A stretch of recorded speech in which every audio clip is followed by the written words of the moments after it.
Sitting at his table, illuminated by a small bedside lamp, Robert Francis pored over a map, jotting down notes each time his eyes fell onto some point of interest. It was 10:30 p.m., and he reckoned that if he set off at 6 in the morning, he'd be able to avoid the early traffic and catch the first train to Melgai before cycling from there, making it to Aberfoyle village in a couple of hours. His itinerary was set, and he was filled with excitement at the thought of finally being on holiday. It had been 11 months since he had so much as taken one day off from his work, so the thought of spending 8 whole days cycling through the Scottish wilderness with only his backpack and tent for company was frankly exhilarating. He owned a number of bikes, but for this adventure, he would take his favorite and most trusted one. With a custom paint job reading Rob in large white letters across a frame of black, this was a bike which had never failed him. No bumps, no bruises, not so much as a punctured tire. In the morning, Robert woke filled with excitement, starting the day with purpose. Negotiating the little traffic there was in the city with glee. Before he knew it, he was hopping off the train in Melgai and making his way along quiet country roads toward Aberfoyle. Scottish summers are notoriously unpredictable, and it was colder than Robert had expected, but he didn't care. As he made his way through the open countryside, passing the occasional car or rural household, a smile crept across his face. Cycling was his passion, and Robert was in his element. A couple of hours passed as the sparse yet rolling green hill soon gave way to a more imposing and altogether impressive setting. Slight hills soon became domineering mountains, pockets of woodland soon gave way to thick and visually impenetrable forests, and wide open roads soon made way for their narrower and less trodden counterparts. It was not long before the welcome sight of the village in Aberfoyle came into view, flanked on one side by a steep incline dotted with picturesque cottages, and on the other a wide open plain stretching out towards a mountain range in the distance. A childish excitement grew in the pit of Robert's stomach. Aberfoyle was the last evidence of humanity which he wished to see for the next 8 days, and on leaving it behind, he would truly be alone, able to relax in the serene beauty of the Scottish countryside.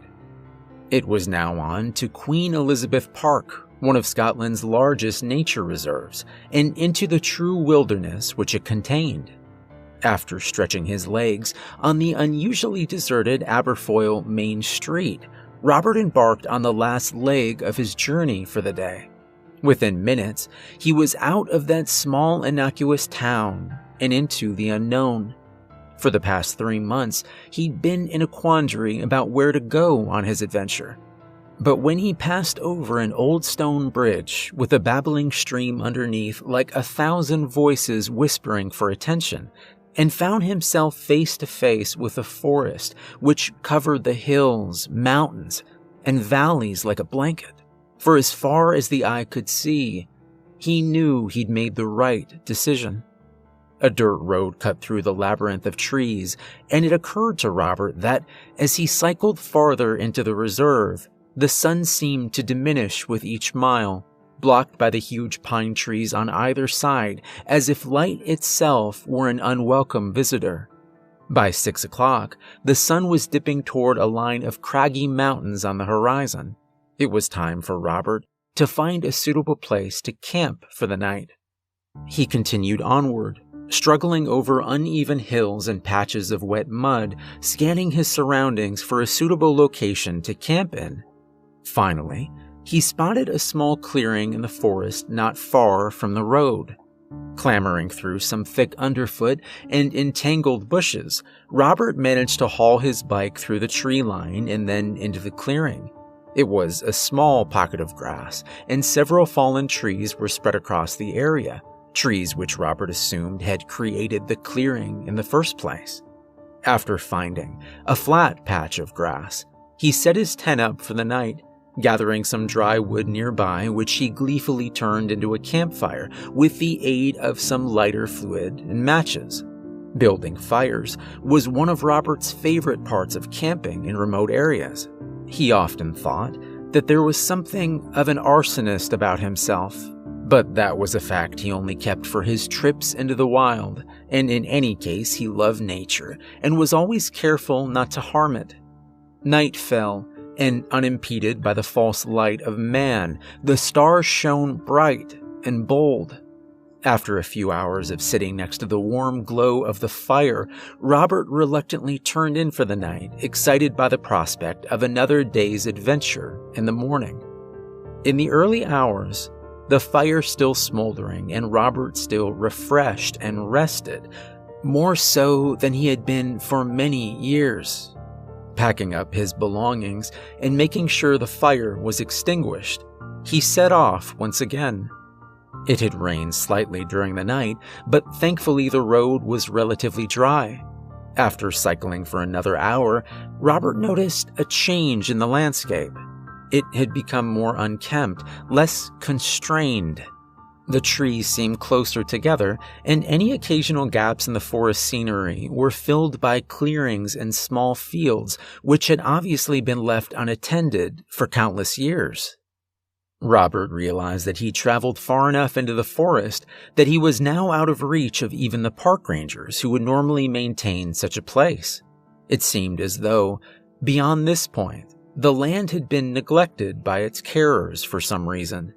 The thought that even those familiar with that wilderness were afraid to tread there flirted with his attention momentarily before quickly being dismissed as a flight of fancy. The sky grew gray as the day wore on, and it was clear that rain of a substantial volume was well on its way. After pushing his bike up a steep incline, which he felt was too uneven to cycle on, Robert reached its peak, revealing a landscape which opened up, sprawling forward between pockets of woodland and still, stagnant pools of water slumbering in a deep-set valley below which stretched across the land for miles. It was populated by sparse areas of long, vibrant grass, which in places gave way to the wandering boundary of the forest. With rain imminent, Robert decided that he would set up camp early in a wide circle of grass he could see at the foot of the hill. Not half an hour later, he was there. The tent was up, and all that was left was to gather some firewood. It was important to get a fire going as quickly as possible, as the Scottish midges, a type of fly which feeds on blood, were out in force and the smoke would help disperse them. The only problem was that Robert had picked a camping spot dominated more so by grass, bushes, and shrubs than trees. He'd have to venture out across the valley for a little while and gather from one of the wooded areas nearby. A collection of pine and fir trees, which seemed to form an isolated island of woodland, about half a mile across, was close enough to his camp, and after 10 or 15 minutes trudging through the long green grass, occasionally sinking his foot unwittingly into remnants of a marshy bog below, Robert found himself at the edge of the woods. Its boundary was dominated by older trees which had long since withered, covered by thick brown hanging moss, nature's own burial shroud. The broken trunks of once beautiful and majestic pines and sycamores littered the ground, open and rotting from the inside, not unlike a poor wounded animal. It occurred to Robert that these woods seemed somehow out of place. The trees didn't belong to the landscape, as others did. The long grass which characterized the entire area seemed to thin out and change from a healthy natural green color to a morbid yellow-brown. As this thought ruminated, accompanied by an increasing sense of unexplainable dread, Robert realized he was looking at a large dead ring of grass which followed the tree line perfectly, encircling that pocket of woodland as if marking the limits of a tomb. On their own, in a forgotten part of the world, many would have been cautious of such a sight, but Robert quickly shook off his initial sense of vigilance, finding the area to be an intriguing natural occurrence, and with a bold stride stepped over the woodland threshold into the dim light within. On the forest floor, he could see many relics of past trees lying on the ground, but the wood was soaked through as if it had lain for countless years at the bottom of a river, and Robert rationalized that dead wood farther into the area would be drier, as the canopy above grew increasingly thicker with each step, sheltering below from the rain. Scanning the floor, Robert looked up and suddenly realized that he'd wandered quite far into the woodland interior. Indeed, while it was daylight outside, the woodland trees were now blotting the sun from the sky, and if he had not known better, he would have sworn it was dusk. At last, he found a collection of broken branches and logs which were dry. Robert knew this was as far as he should go, as it was becoming increasingly difficult to navigate through the trees, which seemed to be growing closer together, their branches often interlinked and touching, as if trying to keep those inside from escaping. What a silly thought, Robert smirked to himself. It had started to rain, and although he could hear the drops of water pelting off the leaves above, his surroundings were perfectly dry. It made sense to make his way back and get a fire started as soon as possible, because once everything was wet, it would prove increasingly difficult to do so. He quickly gathered the last of the wood up into his arms, but just as he turned to leave and follow his own tracks on the pine-covered floor out of those unnerving woods, something caught his eye. Several feet away, obscured by a ring of trees particularly close to one another, appeared to be a strange arrangement of stones on the ground. Robert, being Robert, he just had to investigate. After clawing his way through a net of branches, he found himself staring at what looked suspiciously like a grave. Hundreds of uneven gray stones, the size of a fist, and some substantially bigger, had been piled on top of one another, about 3 feet wide, 7 feet long, and a couple of feet off the ground. It looked as though a mourner had marked the resting place of a body. A shudder crept up Robert's spine as he momentarily experienced a feeling as of being watched. He soon abandoned this frightened state when he noticed that lying around the stones was a collection of randomly scattered belongings. Several empty beer cans lay strewn on the floor. A jumper covered in rotting leaves sat on the ground, while a sleeping bag, scraps of newspaper, and even some old food cans betrayed the grave for what it really was, someone's campsite. Robert breathed a sigh of relief and surmised from his surroundings that a few students had probably come here in the summer, got caught up in the rain, moving into the woods to remain dry. The stones were probably just placed there out of boredom, or even as a prank to creep out any passerby in the future. University summers really were great, Robert thought, casting a fleeting eye back to memories of summer trips with his friends. One thing about the stone configuration, however, intrigued him. Sticking out between 2 plain gray rocks on the side of the pile was a stone which appeared to be markedly different from the rest. Triangular in shape, it was wider than a human hand, smooth in places, and not dissimilar to black marble, tapering off to a dull point at one end. Before he really considered it with any degree of scrutiny, Robert dropped the firewood, bent over and tugged at the stone. It felt polished and cold in his hands, but it seemed to not wish to leave its home, wedged as it was so tightly among the other rocks. Growing slightly exasperated, Robert wrapped both his hands around the stone, and finally, with an exerted judder backwards, it was free. Staring at it intently, it looked suspiciously like an ancient axe head.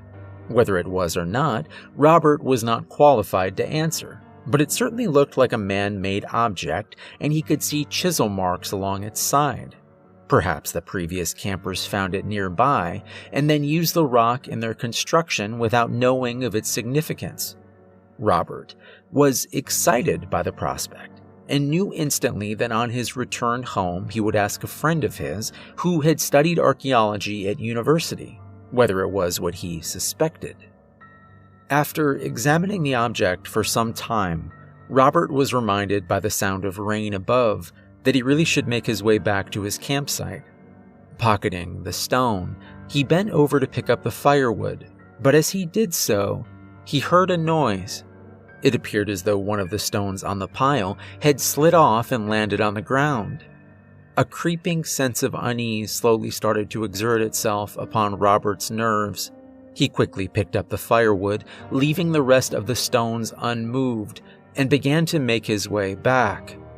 With every step, something deep within himself was telling Robert that he was no longer alone, and in fact that he was being followed by someone in the woods.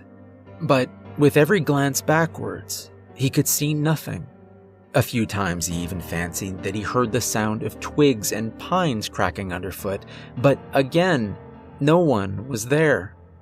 Breathing a sigh of relief, the tree line came into view, and Robert was filled with delight knowing that in a few moments he would be back out in the open.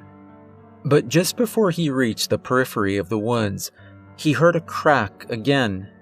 This time, it was definite. It was louder than before, more pronounced, and accompanied by the hairs on the back of his neck rising in unison. He was convinced that someone was standing just a few feet behind, staring at him. Caught between the fear of knowing and the fear of not knowing, Robert finally turned around, slowly. Yes, there it was. He saw it. Only for a moment, but he saw it. A shoulder or arm, something disappearing behind a tree nearby. Robert's mouth grew dry, making it difficult to swallow, and his heart started to thud deep within his chest. He began to backpedal slowly, hoping that he would not trip on an unseen root or weed on the floor, leaving himself vulnerable on the ground. With each step, the forest grew lighter, and as he neared its edge, the light from outside bathed its interior in a bluish hue.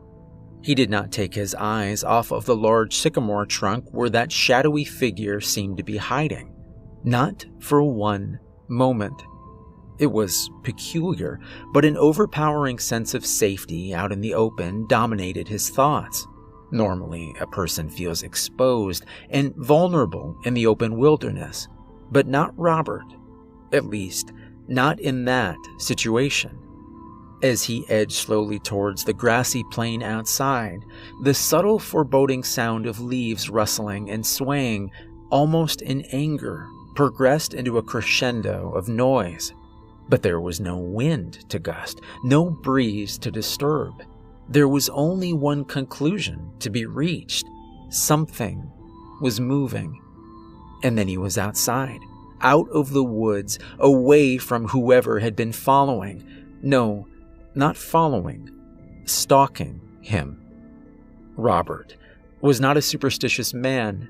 You couldn't afford to be when camping alone in such remote locations, as the mind tends to play tricks, twisting the benign sounds of nature into something much more malevolent. But regardless, he did not wish to stay around long enough to find out who his unwanted companion in the woods had been. Dropping all but the sturdiest piece of wood, which Robert reckoned would make a good makeshift weapon, he ran as fast as he could towards his own camp, all the while glancing back at that strange island of trees surrounded by dead grass. But nothing emerged from within it. Arriving at his tent, out of breath and agitated, Robert packed up his belongings as quickly as possible, carrying his bike up a hill and back onto the dirt path.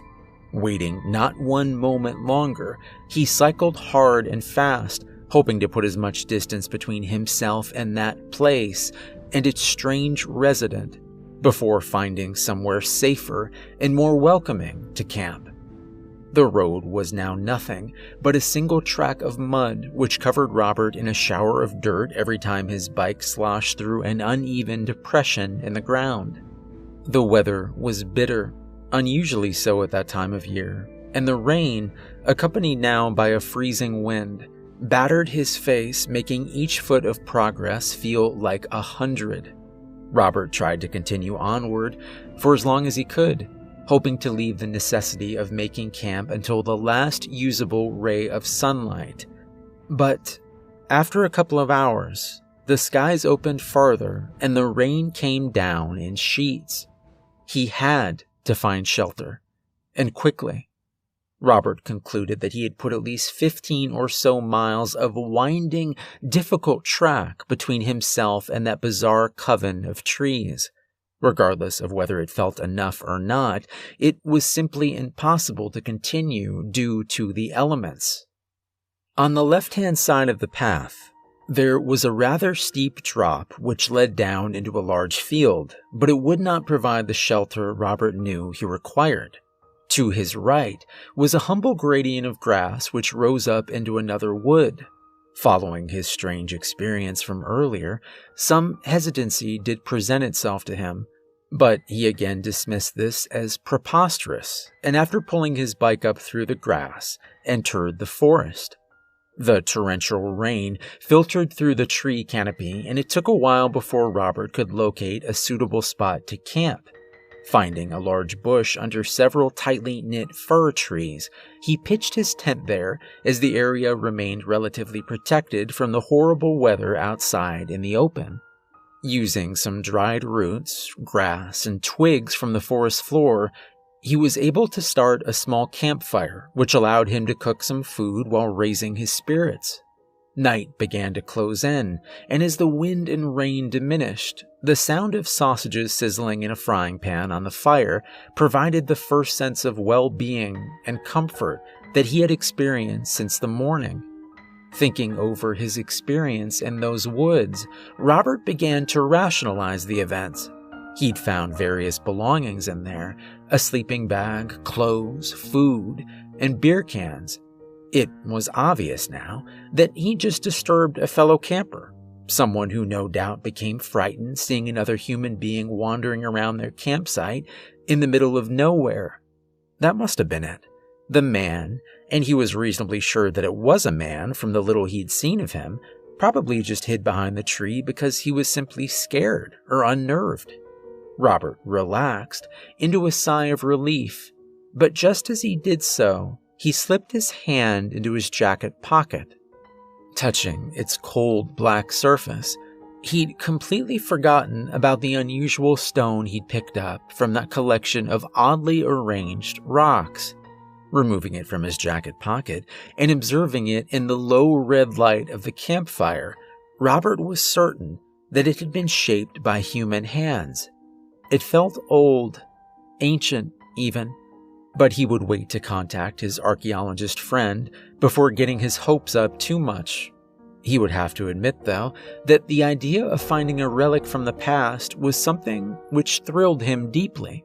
Since he was a child, he'd always been obsessed with hidden or undiscovered history, which perhaps explained his fascination with exploring the Scottish countryside, a land steeped in stories and myths of strange and forgotten peoples.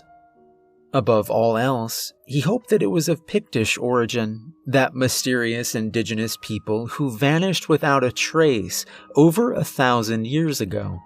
Something which historians still ponder and puzzle over.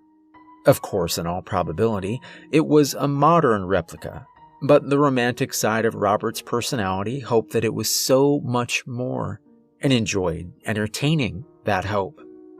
As he stared at the relic, something unusual began to filter into his awareness, something different. Above the crackling sound of the fire, the now subtle wind, and the occasional rustle of a woodland animal nearby, came a noise. It was distant.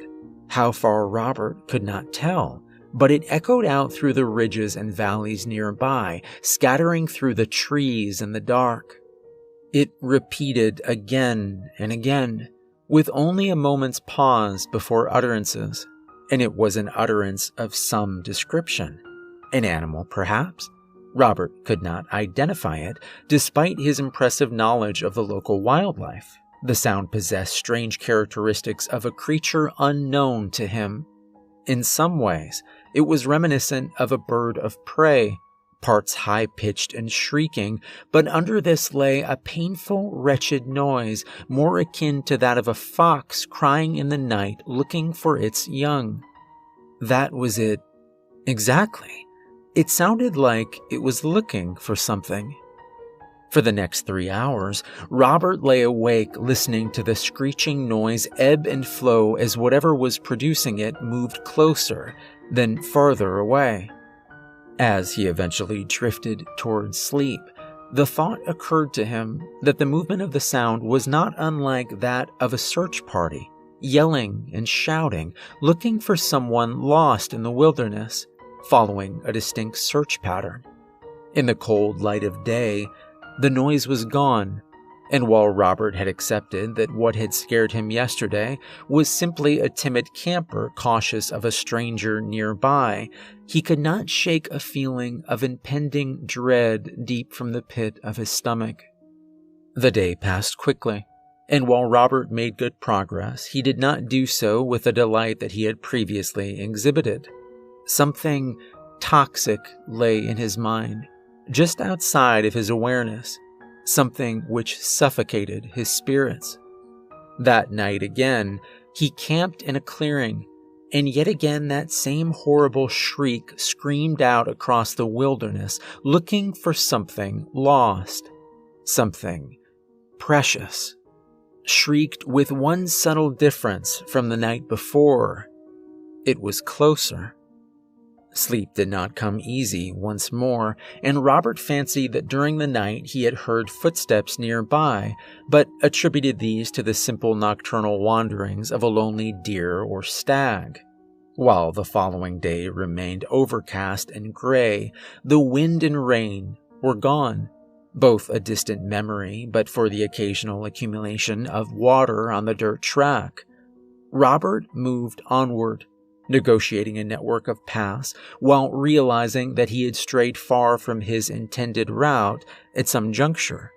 He was confident, however, that he knew where he was and that this change would simply be a small detour and nothing more. At times he made great progress when the ground was even enough, stopping occasionally to take in a variety of deep-set valleys and rising peaks. Uncharacteristically, however, he kept his distance as much as he could from the woods and forest which often accompanied the road, while dismissing it as merely his imagination. At times he felt there was something within them, peering out from the dark, watching. It was late afternoon, and Robert was beginning to feel tired, most probably due to a restless night combined with the unrelenting pace he had set himself throughout the day. In the back of his mind, he was still somehow running from something. The path he'd been on for the past couple of hours had been rather predictable for the most part, but now it curved sharply around a grassy hill to reveal a change in the landscape which had been previously hidden from view. A long stretch of dirt, an uneven track penetrated a thick forest of fir trees. What Robert found interesting about the path was that it was unnaturally straight, and what he found oddly frightening about it was that it was so narrow, only a couple of feet across. Spreading your arms, you could touch both sides of the forest. This proximity provoked the deepest feelings of overexposure and claustrophobia. If he'd been a soldier in a war zone, Robert would have highlighted this long, narrow path as a perfect place for an ambush. Standing with his mountain bike only a few feet from the beginning of both forest and track, he felt uneasy about the current situation. It was clear that the path was the only way forward, and while it appeared as though it exited the forest a few miles onward, there was something inherently dubious about it. What?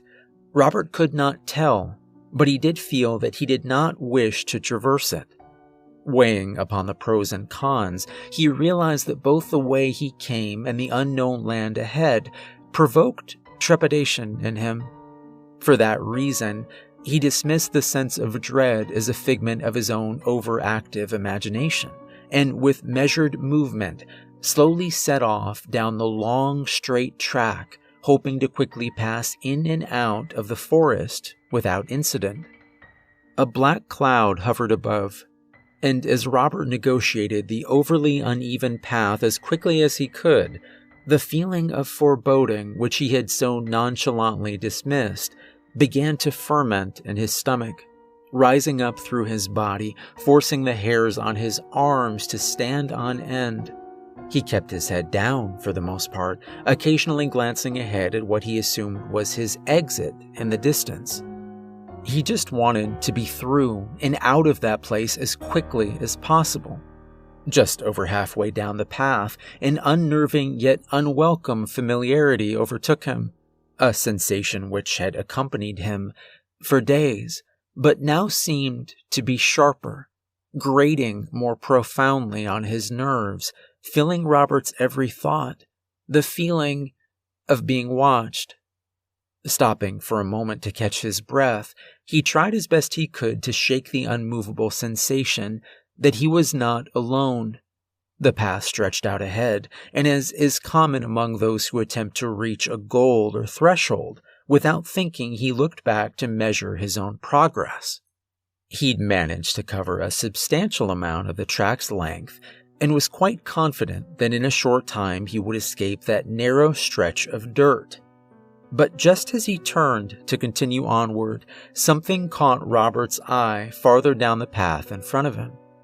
He immediately wished that he had not taken the route he had chosen, that he had turned back and started homeward.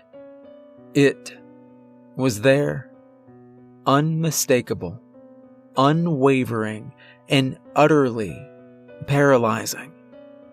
Some distance away, in the direction he was heading, stood a figure. Robert could not entirely define or make out the discrete features of the person because they were standing to the side of the path between a cluster of trees covered in shadow. But this was certainly not his imagination. Someone was standing there, watching, and while Robert was a distance away, it felt to him as though the figure's presence was almost on top of him, its stare accompanied by an uncommonly potent sense of, well, malice was the best way that Robert could describe it to himself. Then it was gone, disappearing back into the forest.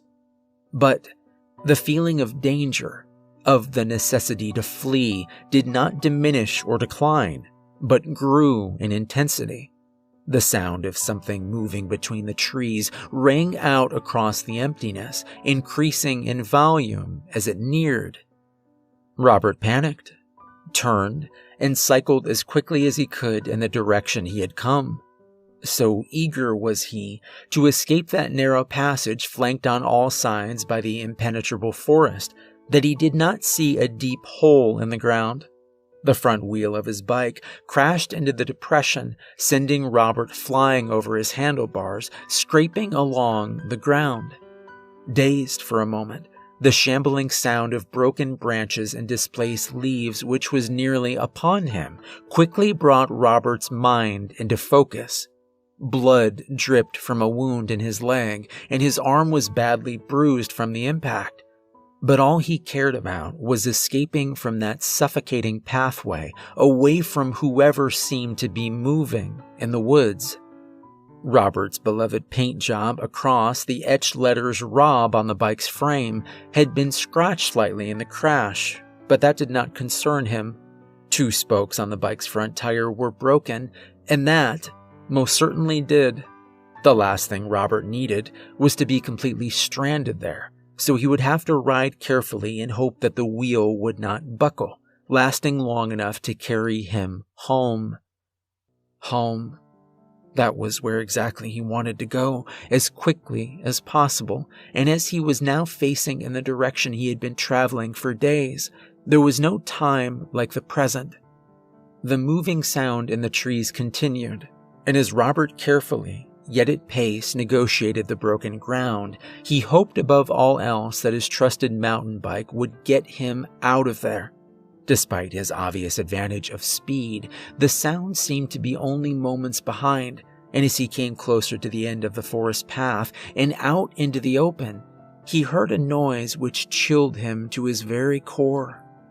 From within the forest spewed that same shrieking, tortured cry from the nights before, echoing out, piercing Robert's ears and scratching through his nerves like a shredder.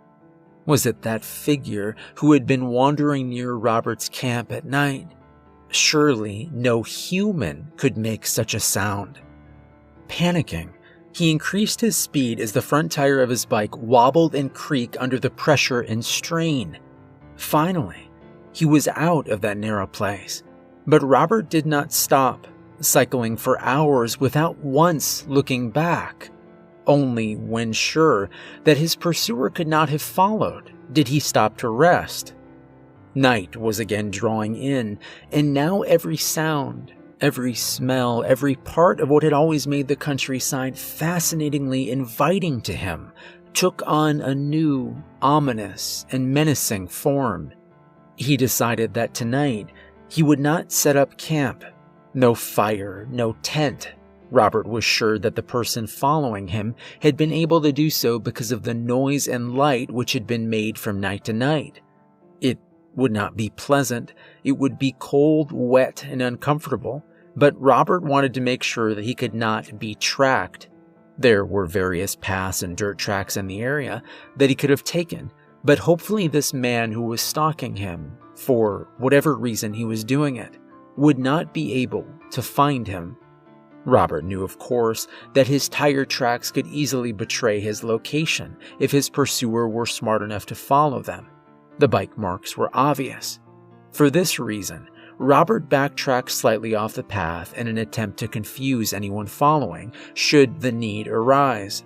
The worst thing he could do would be to sleep next to where his tracks ended. Finding a large bush with space underneath to sleep, which was satisfactorily far enough from where his tread marks ended, Robert hid himself and his bike for the night with one question on his mind. If this stalker was able to keep up with his progress each day, he must have been using a bike or vehicle of some description, but where were the tire tracks? Sleep did not come at all that night, but around 3 a.m, that wailing inhuman noise did, moving around the area, searching. By now, Robert was beginning to suffer from lack of sleep and rest, but in spite of this, at the first sign of daylight, he quickly uncovered his bike from its hiding place and started on his way once again. Not one foul noise was heard that day, nor any evidence that his stalker was anywhere nearby. Rationality began to overtake Robert's fear as night once again settled in. He covered much ground throughout the day and had managed to take care as best he could of his bike's front wheel, which, bar the occasional creak or groan, was performing admirably. Robert concluded, after much soul-searching, that he had allowed himself to get carried away by the isolation of his surroundings and the admittedly unnerving person he'd seen in the forest over the past few days. But surely it was preposterous to believe that he was really being followed. Perhaps the individual he'd seen was not the same from the strange island of trees. It would make more sense if it was just, in fact, another camper. Maybe there were a few of them, and that explained the noises. And as for the unfamiliar animal screeching at night, it might just be a species of bird in the area which he had never heard before. That night, Robert would set up a campfire. He would cook his food, eat well, and enjoy the solitary countryside as he had intended to for such a time since planning his holiday. After finding a suitable spot in the forest, this is exactly what he did. He cooked on a roaring campfire and sat for hours gazing at the night sky through the branches of the trees above. There were no noises, no strange shrieks, no shambling footsteps in the darkness. Nothing. Confident that his unwelcome traveling companion had been left far behind, Robert retired to his tent exhausted, in much need of a well-earned rest. 2 paltry hours of sleep later, however, Robert woke to the sound of something stirring outside of his tent. He had left the campfire burning, as he was uncomfortable in spending another night in darkness, and its flames seemed to dance, shifting and changing shape in the night air, casting shadows all around onto the thin canvas of Robert's tent like a naturally occurring cinema screen.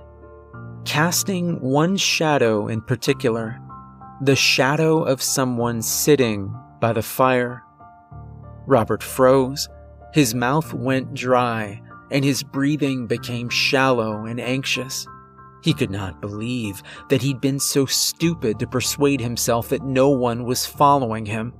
In lighting another fire, he had led them directly to where he slept, and now they had the upper hand. God knew what they wanted. After a moment of utter terror, Robert realized that he needed to defend himself. Sitting up slowly and pulling his sleeping bag off and out from under him as quietly as possible, he scanned the tent, looking for something he could cannibalize as a weapon. But anything of any weight was in his backpack: a metallic torch, the wood he'd taken days earlier, a glass bottle. And he had stupidly left that outside of the tent. He cursed himself for being so reckless, and could scarcely believe that he'd left his bag outside when he always kept it inside, away from rain and wild animals. Exhaustion was the only explanation, but that did not help his current circumstances at all. Then he remembered the old axe head, the black rock he had found at the stranger's camp. Indeed, if it was a hand axe as he suspected, Robert reckoned it could still deal a nasty, perhaps even fatal, blow. Running his fingers along its once sharp ridges, Robert composed himself, never for a second taking his eyes from the shadow projected by the fire onto the tent wall. The door to the tent was luckily unzipped, but the 2 flaps from the outer fly sheet were draped over the entrance, obscuring his view. With one eye, he peeked through the slit between the 2 flaps of canvas, slowly. There it was, someone sitting at the campfire. By his build, Robert was certain it was a man. The backlight of the campfire made it difficult to decipher any of his features, but the shoulders were broad, strong, and it was clear that this man had been in the wilderness for some time, as it appeared that he was wearing rags of cloth which hung loosely around him. His head was covered in long strands of black, wet hair which had clumped together in places, presumably because it had not been washed for some time. Staring at the back of the man's head, Robert tried as best he could to subdue his fear. He thought that he could conceivably sneak up behind him and knock him out with a blow to the back of his head with a black stone, but that could be murder. And Robert did not know if the man was violent. Perhaps he was a nomadic type, a gypsy, a traveler. Yes, maybe it was best to wait. Maybe he would just wander off into the woods, although that seemed unlikely. Just as Robert affirmed to himself that if the man made a move towards the tent, he would rush out into the open and fight him head on, he noticed something. Something was odd about the way the man was sitting. First of all, he was sitting still, so still that you would be forgiven for mistaking him for a statue. Not the slightest movement was made, nor was there any indication of life at all. No subtle shifting of weight, no rising and falling of breath. Nothing. While this stillness was unnerving, it was Robert's second observation which bothered him the most. The man was sitting forward, facing the fire, but the shape and position of his upper body and head was somehow off. They did not quite seem to add up. His frame seemed unnaturally positioned. A crackle from the fire, followed by a wayward flicker of light, revealed the truth. The flames lit up the area momentarily, the light bouncing from tree to tree, even under Robert's tent, and reflected back onto what surrounded it. 2 pinpoints of light momentarily shone in the night through black clumps of matted hair. Yes, the man's legs were facing the fire, but his body and head were horribly contorted, twisted into an inhuman posture. The man's legs were indeed facing the fire, but his head and body were facing Robert. This was no man at all. How long it had sat there staring at Robert in that tent, waiting, he did not know, but a creak of movement from its neck was enough to send Robert out of the tent into the woods, consumed by a terror so profound that it could be likened to madness. He did not know how long he'd been running, nor if he had been screaming the whole time, but his feet were cut in several places, and the first rays of sunshine were peeking out through the still thick branches of the forest. In the distance, Robert could see the flame from his campfire still burning bright, and despite his terror at the knowledge of being stalked by something entirely inhuman, he had to get to his bike to stand any chance of escape. For a while, he hid behind trees, under bushes, his nerves absolutely shattered, refusing to go near that fire. His perceptions were broken, but Robert was a strong character, and after a time, a modicum of composure returned to him. Step by cautious step, he neared his own camp. There was no sight of whatever had been sitting at that fire staring at him. By now, daylight illuminated the entire area, and after much self-bargaining, Robert decided to reclaim his belongings, grab his bike, and continue as quickly as he could on his way out of Queen Elizabeth Park. Everything seemed to be accounted for, and Robert even allowed himself a smirk at the thought of that creature at least not being a thief. That smile soon vanished at the sight of his bike. Unharmed, yes, but strands of some black, putrid liquid covered the seat and front wheel. This was not the time to be concerned with sludge on his bike. It was still working, and that was all that mattered.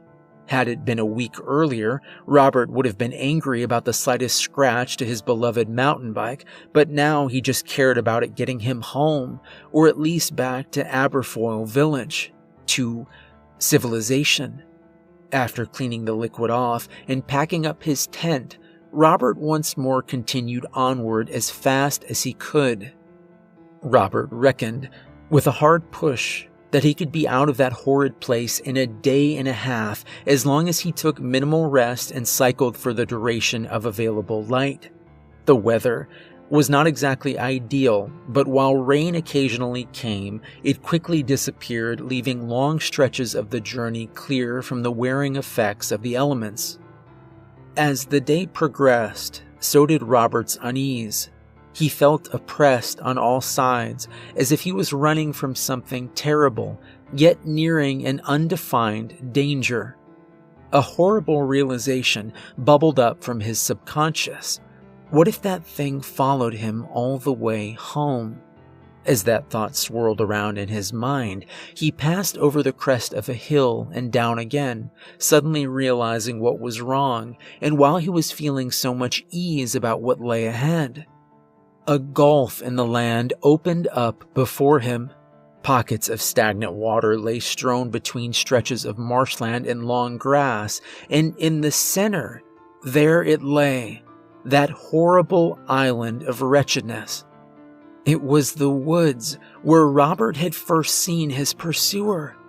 And then, in a flash, it all made perfect sense.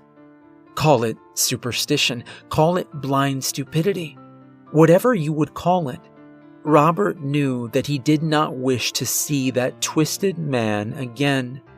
As a child, he'd been told ghost stories of people disturbing graves and the ghost of dead rising up to haunt the living, but he never took much stock in such things.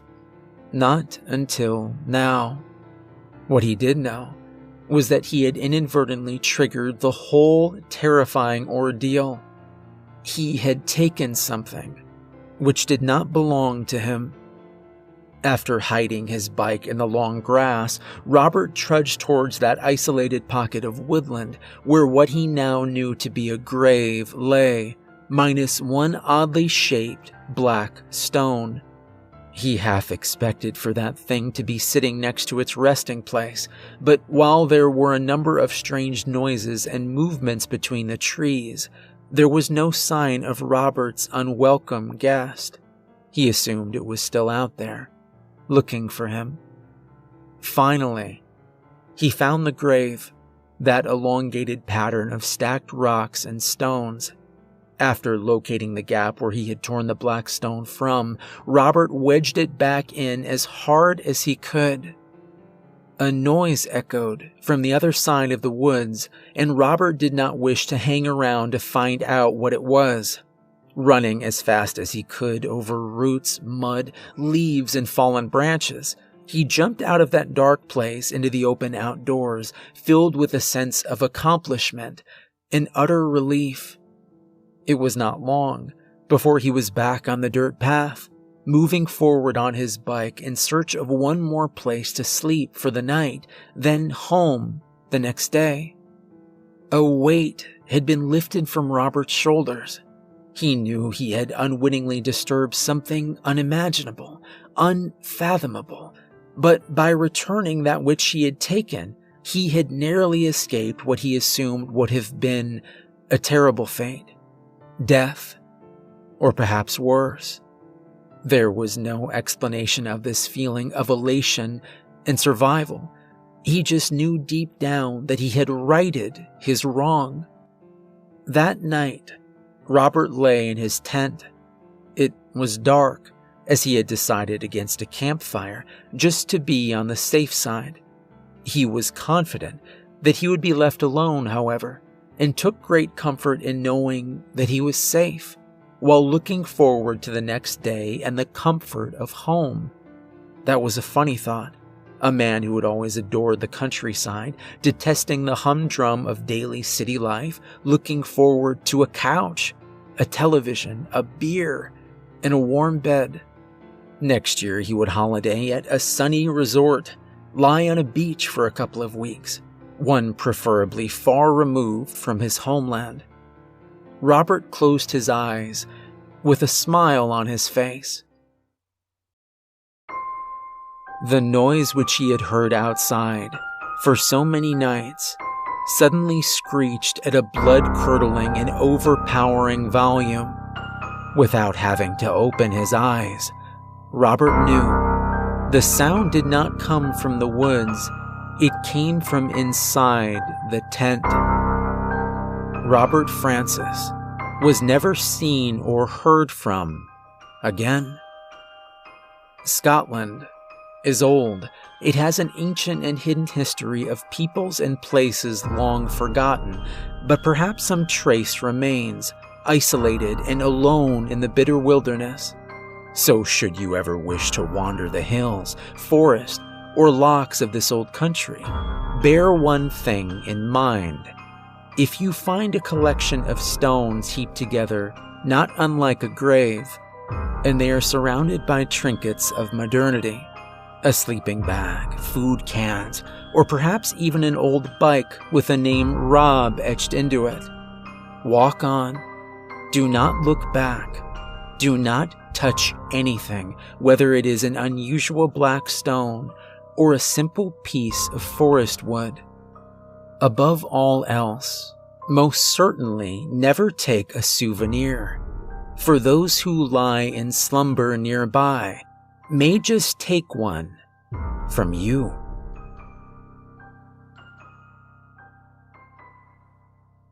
Hey everyone, remember to like and subscribe if you enjoyed the story, and if you'd like to support me farther, I just started a Patreon recently. There's a link in the description. I hope you have a wonderful start to your week, and thanks for listening.